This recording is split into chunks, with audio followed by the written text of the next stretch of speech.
Today I'm going to show you how to forge a simple pair of tongs using a technique that's often illustrated in books from the early 1900s. And that technique involves cutting the basic tong blanks out of a solid piece of bar. Now, I always thought that this was really strange because at the time that they claimed that this was done, it would have been a terribly impractical way of making a pair of tongs. But now with bandsaws the way they are and as accessible as they are, it's actually a pretty good technique, especially if you're working with a small pair of tongs like I'm doing here. And as you can see, it just involves making a long diagonal cut through the bar to give you the tapered bar section that you need for the reins.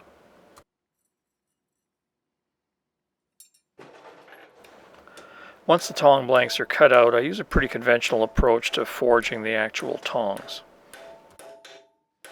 I'll take a few heats just to clean up the reins, and then I'll forge the actual jaws of the tongs. Of course, you can make these out of whatever you like, but here I'm using 1/4 by 3/4 flat bar. And I started out with a 16-inch piece, and I left 3 inches at each end for the actual hinge joint and the jaws. So the diagonal cut was made through the 10-inch section at the middle of the bar.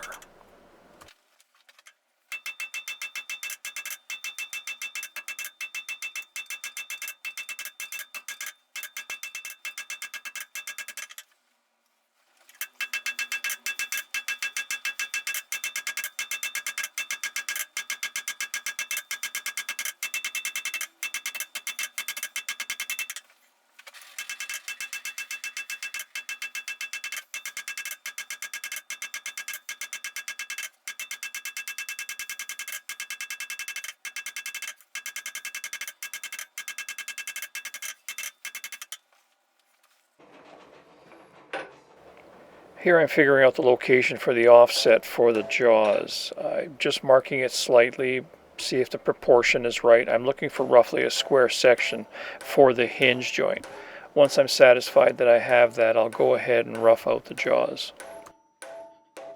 It's better to leave a little bit more material for the hinge joint than less, because the joint being a little longer will just look ugly, but it won't affect the strength of the tongs. If you make it too short, when you punch the hole, you won't have enough material around the eye, and that will affect the strength of the tongs.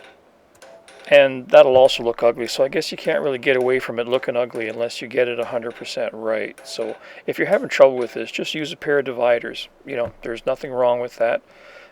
And it's better to just take the extra time and do whatever you have to get it right, because otherwise you're going to be always apologizing for why this thing looks ugly. So just take the time, do what you have to do. Here I'm setting up the punch mark. I didn't have enough heat at the end of the last heat to set up the punch mark. So what I did is, as I was heating the bar up, when it got to just basically a blood red heat, I took it out of the forge and set up the punch. Now I'm going to put it back in and bring it up to a yellow.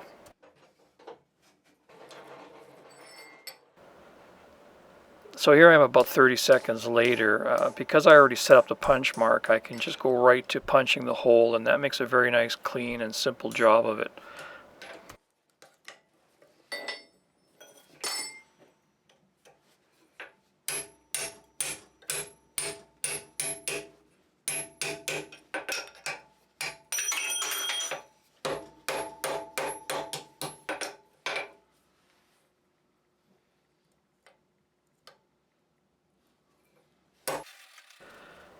And of course you do exactly the same thing to the other half.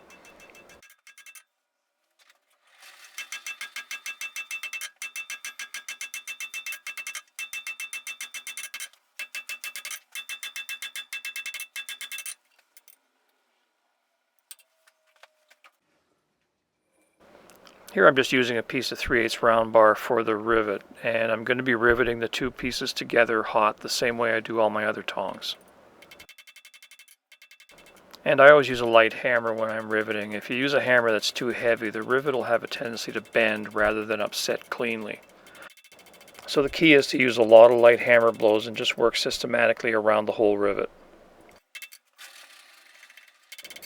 Now it's just a matter of freeing up the hinge joint and shaping the jaws. I'm going to be using this pair of tongs to hold light punches and chisels at the anvil. So I'm shaping them the same way you would a pair of ring tongs. The reason I made the bits so long is because that allows me to grip a wider range of chisel sizes without making the tongs unmanageable. I do lose a little bit of grip strength because of the extra long bits, but this pair of tongs is going to be used for really light duty chisels. They're not going to be struck with a sledgehammer or anything, so there's plenty of grip strength for what I'm going to be using it for. I would rather sacrifice the holding power of the tongs to have the convenience of having one pair of tongs that'll do a wide range of chisels.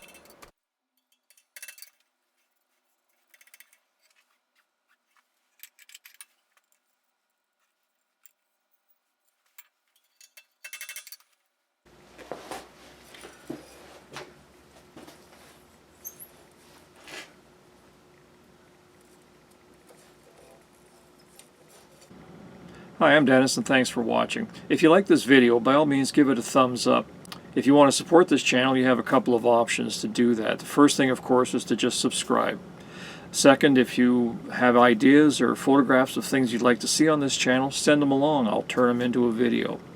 If you want to lend your financial support to this channel, you have a couple of options there. You can go to my channel homepage and click on the options that you see in the banner. So thank you for your support, and with your help I'll be doing this for some time to come. We'll see you next time.